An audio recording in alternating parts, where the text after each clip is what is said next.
They print it on T-shirts. They stamp it on coffee mugs. A catchy little phrase about gravity, about pushing through, about never giving up. But I don't think they've ever actually considered the physics of what I'm saying. This isn't a motivational quote to get you through a Tuesday afternoon. It's a mathematical warning, a law of nature. Welcome to the most dangerous trap of the modern world. We call it the employee trap. Most of you watching this, listening to this, are currently engaged in the single most inefficient economic transaction imaginable. You are selling the only asset you can never, ever replenish, your time. You wake up, you commute to a building. You spend 8 or 10 of your finite, precious hours there, and in exchange, you are given a certificate of perceived value called a paycheck. You've been conditioned to believe this is normal. This is simply how the world works. But let me tell you something. In the rarefied air of the ultra-wealthy, in the world of the 1%, this behavior isn't seen as normal. It's seen as financial insanity. Why? Because they understand that time is a finite inventory. Imagine for a moment that you owned a small store, but this store had a critical flaw: your shelves could only hold 24 items. Every single day you wake up, you put 24 items on the shelf. Once they're sold, that's it. The doors are locked. No matter how skilled you are at sales, no matter how high the demand, your income is mathematically capped by your inventory. That is the life of an employee. You have a ceiling. You can become a brilliant neurosurgeon. You can become a top-tier corporate lawyer, charging thousands of dollars an hour. You are, in essence, a highly paid artisan. But you are still just a laborer. If you stop working, the money stops flowing. The intricate machine of your life turns off the moment you stop moving. Financially, you begin to die. This isn't a cruel accident of fate. This is a system, and it was built with intention. Let's trace the blueprint. Where does this mindset, this acceptance of the inventory limit, actually come from? The industrial conveyor belt.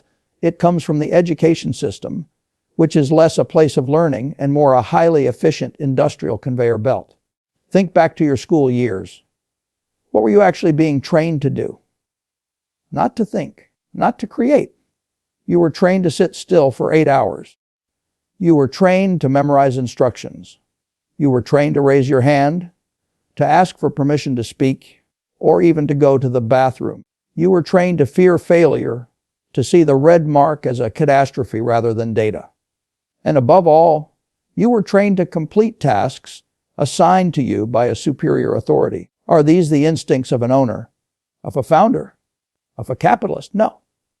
These are the precise, calibrated skills of a compliant, interchangeable worker. The modern school system, in its bones, is a Prussian-era invention designed to produce obedient soldiers and reliable factory workers. It was never, ever designed to produce independent capitalists. It doesn't teach you to read a balance sheet or identify a competitive advantage. It doesn't teach you how to strategically leverage debt or build a system that functions without your constant presence. It teaches one thing: how to be a specialized, replaceable component in a machine that someone else owns. And when you graduate, you are handed the ultimate leash. It's disguised as a reward. It's called a salary. The philosopher and trader Nassim Taleb once observed that the 3 most harmful addictions are heroin, carbohydrates, and a monthly salary. He wasn't being hyperbolic. He was being precise. A salary is a drug.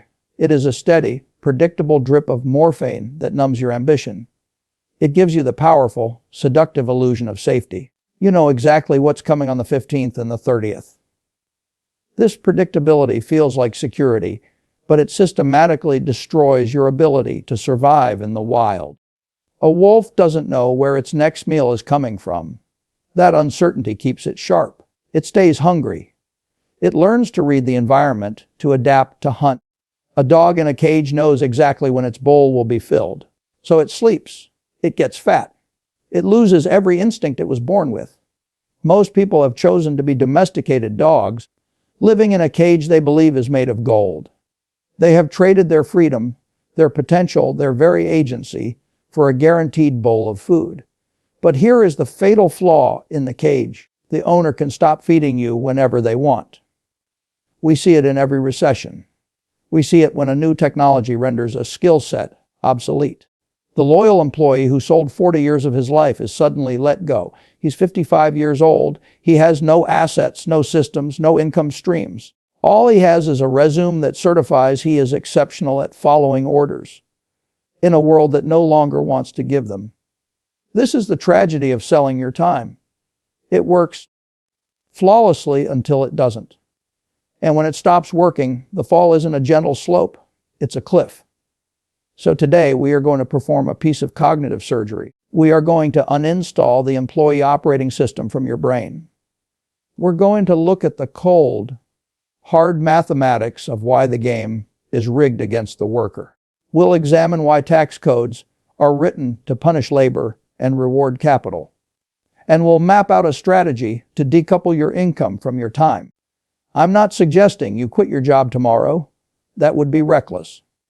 But you must quit the mindset today. You must stop viewing yourself as a worker who gets paid for a job and start viewing yourself as a business that is currently, temporarily, selling its services to a single, high-risk client. The difference sounds subtle. In practice, it is everything. One path leads to a lifetime of anxiety and a retirement of quiet desperation. The other leads to genuine independence. Let the deprogramming begin. The mathematics of serfdom, most people sense the game is rigged. They're right, but they misunderstand the mechanism. They think it's rigged by backroom deals and corruption. It's not. It's rigged by math. It's rigged by the immutable laws of arithmetic and monetary policy. Look closely at the tax code of any major industrialized nation. It's not a random collection of rules. It's a mission statement. And its message is crystal clear. The government wants you to be an investor, not a worker. How do we know this? Follow the tax rates. If you go to work and earn a salary, you are penalized at the highest rate. You pay income tax, payroll tax, social security tax.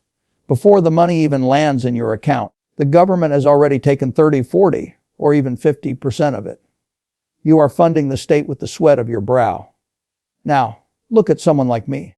The majority of my income comes from capital gains and dividends. I sit in a chair, I allocate capital, I make decisions.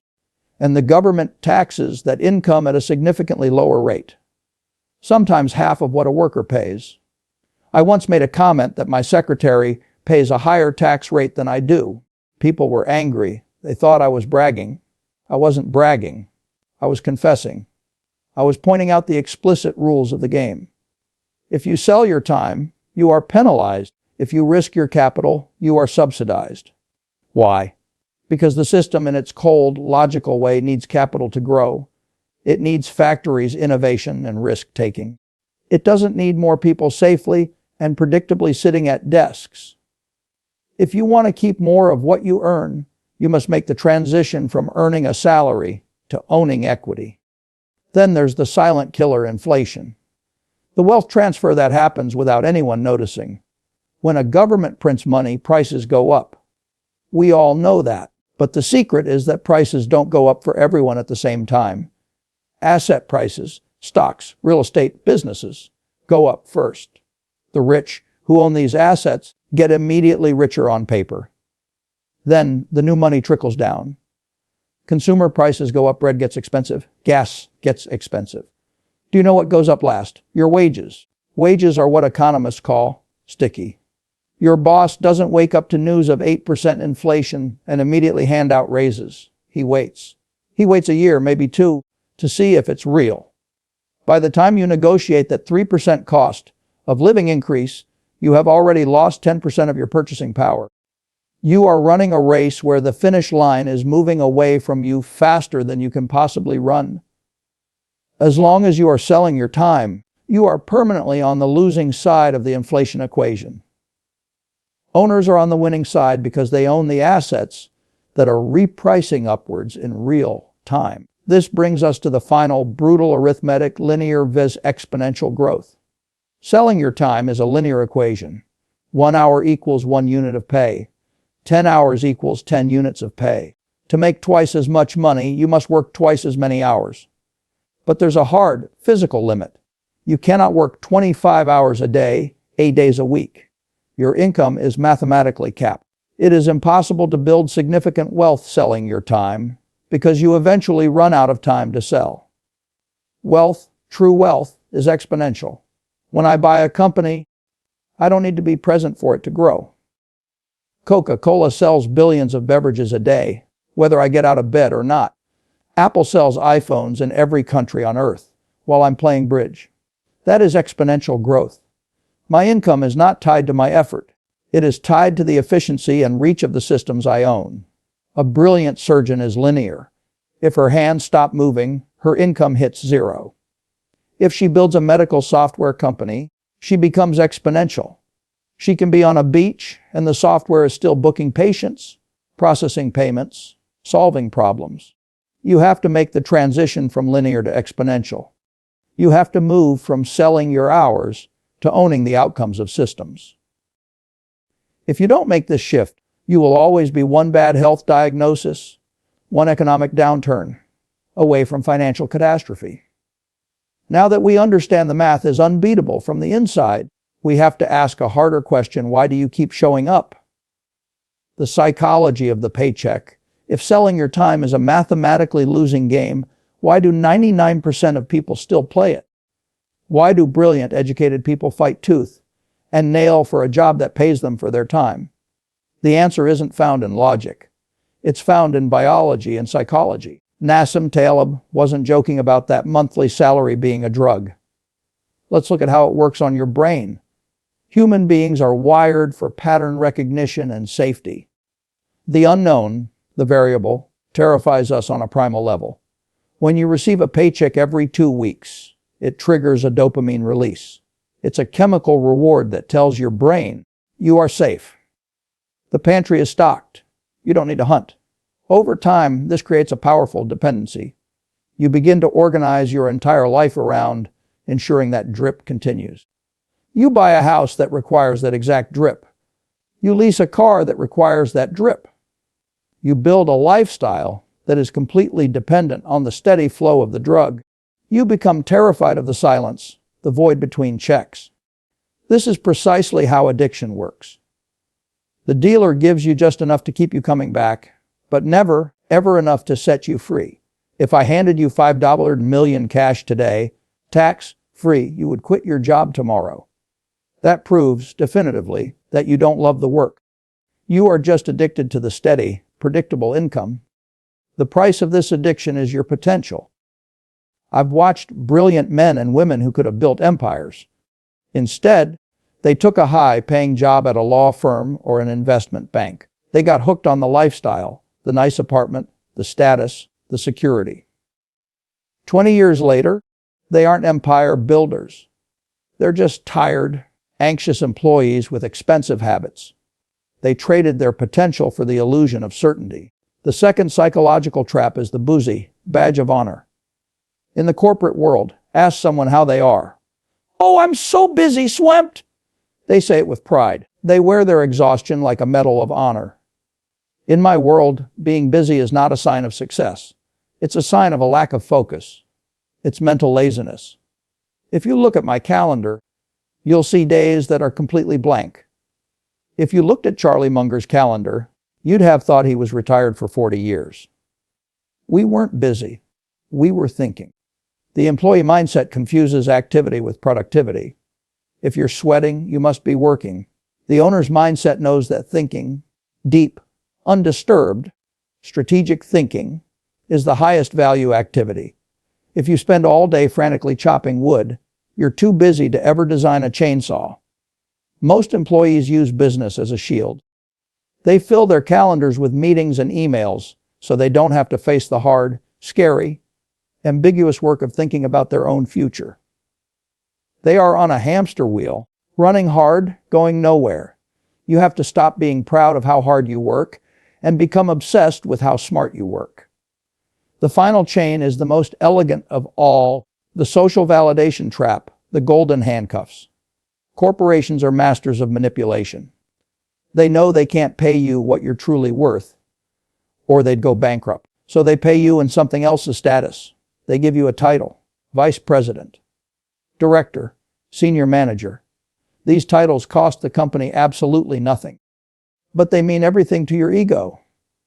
You put that title on your LinkedIn profile. You hand that business card to your friends at a party. It makes you feel important. It makes you feel like you are somebody. But here's the brutal truth: that title is not an asset. It is a liability. It is a golden handcuff. I have seen people stay in jobs they despise, jobs that are slowly killing them, simply because they couldn't bear to lose the title of vice president. They valued the applause of the crowd, the outer scorecard, more than their own freedom and peace of mind. When I closed my investment partnership in the 1960s, people thought I was crazy. I was walking away from prestige, from Wall Street. But I didn't care about the outer scorecard. I cared about the inner scorecard. I knew that if I wanted to build real wealth and live a rational life, I needed to step out of the spotlight and focus solely on the compounding. You have to be willing to look like a nobody for a few years, so you can live a life of true independence for the rest of it. You have to be willing to give up the title, give up the BZ badge, and give up the steady drip of the salary. It's scary, I know. Your brain will scream at you. Your friends will question your sanity. But remember, the wolf on the hill is not as hungry as the wolf climbing the hill. But the wolf in the cage, he's not hungry at all. He's just waiting. So how do we break out? We need to install a new operating system. The owner's operating system. We are going to install the software that runs in the background of the wealthy. You don't need to be a genius to run it. You just need to understand and internalize 3 fundamental principles. First, the art of equity. If you absorb nothing else, absorb this. You will never get rich renting out your time. You must own a piece of a business. That's equity. Early on, I realized that if I worked for a salary, my money stopped when I stopped. But if I owned a share of a company, that share was working for me 24 hours a day, in every time zone. Think of every dollar in your pocket as a soldier. You have 2 choices. You can send that soldier to the bar to buy a beer. He's gone forever. He's consumed. Or you can recruit him into your army. You can invest him. Now, he goes out and captures more dollars for you. And those new dollars go out and capture even more. Soon you have an army of thousands of soldiers working for you while you sleep, while you eat, while you think. Most people kill their soldiers. They spend them on liabilities, on things that depreciate. The owner's mindset is different. The owner eats last. The owner takes every spare dollar and invests it in his army, buying future freedom. You don't need to start the next Microsoft to own equity. The stock market is the greatest wealth creation machine in history because it allows you to buy a piece of other people's brilliance. I didn't build Coca-Cola. I just bought the equity. And now, every time someone opens a can anywhere on earth, a tiny fraction of that economic activity flows to me. Second, you must learn to use leverage without permission. For 5,000 years, there were only 2 kinds of leverage: labor and capital. To use labor leverage, you had to hire people. That's hard. People are expensive, emotional, and difficult to manage. To use capital leverage, you had to borrow money. That's risky. If you're wrong, you go bankrupt. But today, we live in an age of miracles. There is a third kind of leverage. It's called zero-marginal-cost leverage. This includes code and media. If you write a piece of software, it costs you time to write it once. But then you can sell it 1,000,000 times, 1,000,000,000 times. The cost of replicating it is 0. If you make a video, a podcast, or write an article, it takes effort to create it once. But then it can be watched, read, or listened to by millions of people. It works for you while you're sleeping. It works for you while you're on vacation. This is the new oil. And the most beautiful part: you don't need anyone's permission to use this leverage. You don't need a bank loan. You don't need a boss's approval. You just need a laptop and a functioning brain. If you are still only selling your time 1 hour at a time, you are fighting a nuclear war with a sharp stick. You must build things that can be duplicated infinitely. Third, and finally, you must learn to think in systems. An employee looks at a problem and thinks, I need to solve this. An owner looks at a problem and thinks, I need to build a system that solves this forever. Look at McDonald's. Is their burger the best in the world? Of course not. But their system is the best in the world. They built a system so robust, so idiot-proof, that a 16-year-old can run it on their first day. They removed the need for extraordinary talent. You need to McDonaldize your life. If you're a freelancer and you're doing everything yourself, you don't have a business. You have a job with a bad boss. You need to document what you do. You need to automate what you do. And eventually, you need to outsource what you do. Your ultimate goal is to make yourself completely useless to the daily operations of your income stream. If the income depends on you, it's not an asset. It's a liability. I own companies I haven't visited in years. They send me checks. They don't send me problems. That is a system. So stop trying to be the smartest person in the room. Stop trying to work the hardest. Start building an army of dollars. Start using code and media leverage. And start building systems that can run perfectly well without you. Now, you might be thinking, this all sounds great, but I have bills to pay. I can't just quit. You're right. You need an exit strategy.